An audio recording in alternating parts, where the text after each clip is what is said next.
السلام علیکم دوستوں، ذرا تصور کیجیے ایک ایسا بادشاہ جس کے ایک حکم پر ہزاروں معصوم بچوں کو قتل کر دیا جاتا تھا، صرف اس لیے کہ اسے اپنے اقتدار کے خاتمے کا خوف تھا۔ لیکن پھر انہی بچوں میں ایک ایسا بچہ پیدا ہوا جسے ختم کرنے کے لیے پوری سلطنت حرکت میں آ گئی، اور حیرت کی بات یہ ہے وہی بچہ اس ظالم بادشاہ کے محل میں پروان چڑھا۔ آخر ایسا کیسے ممکن ہوا؟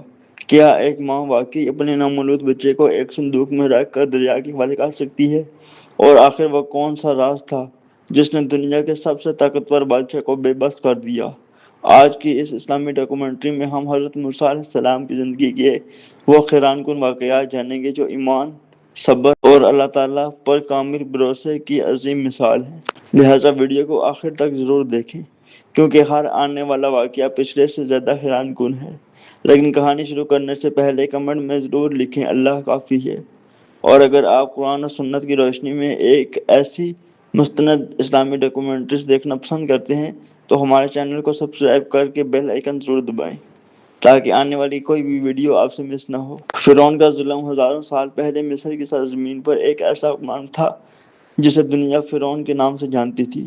اس کا غرور اس حد تک بڑھ چکا تھا کہ وہ خود کو معبود کہنے لگا تھا۔ وہ سمجھتا تھا کہ پوری دنیا اس کے حکم کی غلام ہے۔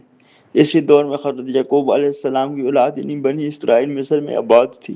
فرعون نے انہیں غلام بنا کر رکھا تھا، ان سے سخت مشقت کروائی جاتی، ان پر ظلم کیا جاتا اور ان کی زندگی عذاب بن چکی تھی۔ پھر ایک دن فرعون نے ایک عجیب خواب دیکھا۔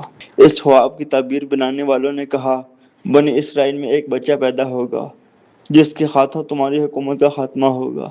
یہ سنتے ہی فرعون کے دل میں خوف گر کر گیا۔ اس نے فوراً حکم جاری کیا کہ بنی اسرائیل کے ہاں پیدا ہونے والے نامولود لڑکے کو قتل کر دیا جائے۔ سوچیں کتنی مائیں ہوں گی جنہوں نے اپنے معصوم بچوں کو اپنی آنکھوں کے سامنے شہید ہوتے دیکھا ہوگا۔ کتنے گھروں سے خوشیاں چھین لی گئی ہوں گی۔ ہر طرف خوف تھا، ہر طرف ماتم تھا، لیکن اللہ کا فیصلہ کچھ اور تھا۔ اسی خوفناک ماحول میں ایک ایسا بچہ پیدا ہونے والا تھا جس کا ذکر آج بھی پوری دنیا میں عزت سے کیا جاتا ہے۔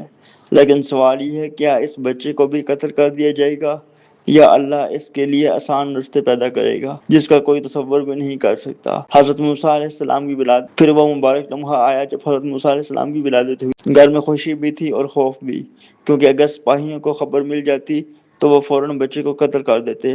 ہر دستک پر دل کانپ جاتا، ہر آہٹ پر ماں کی سانس رک جاتی۔ لیکن اسی وقت اللہ تعالیٰ نے حضرت موسیٰ علیہ السلام کی والدہ کے دل میں وہی الہام فرمائی کہ گھبراؤ نہیں، اس بچے کو دودھ پلاؤ اور جب خطرہ محسوس ہو تو اسے ایک صندوق میں رکھ کر دریا کے حوالے کر دو۔ یہ حکم انسانی عقل سے بہت مشکل لگتا تھا۔ ایک ماں اپنے جگر کے ٹکڑے کو پانی کے سپرد کیسے کر سکتی ہے؟ لیکن جب اللہ تعالیٰ پر یقین کامل ہو تو ناممکن بھی ممکن ہو جاتا ہے۔ حضرت موسیٰ علیہ السلام کی والدہ نے آنسوؤں کے ساتھ اپنے ننھے بیٹے کو صندوق میں رکھا اور اللہ کے نام پر دریا میں چھوڑ دیا۔ اس لمحے ایک ماں کا دل ٹوٹ رہا تھا، لیکن اس کا ایمان مضبوط تھا۔ اسے یقین تھا کہ جس اللہ نے یہ حکم دیا ہے وہی اس کی حفاظت بھی کرے گا۔ لیکن اب سوال یہ تھا، وہ صندوق آخر کہاں جائے گا؟ کیا دریا کی موجیں اسے ڈبو دیں گی یا پھر وہ سیدھا اس شخص کی محل تک پہنچ جائے گا جو اسے قتل کرنا چاہتا تھا؟ یہ وہ لمحہ تھا جہاں سے حضرت موسیٰ علیہ السلام کی زندگی کا سب سے حیران کن باب شروع ہوتا ہے، اور یہی ہم اگلے حصے میں جانیں گے۔ تب تک کے لیے اللہ حافظ۔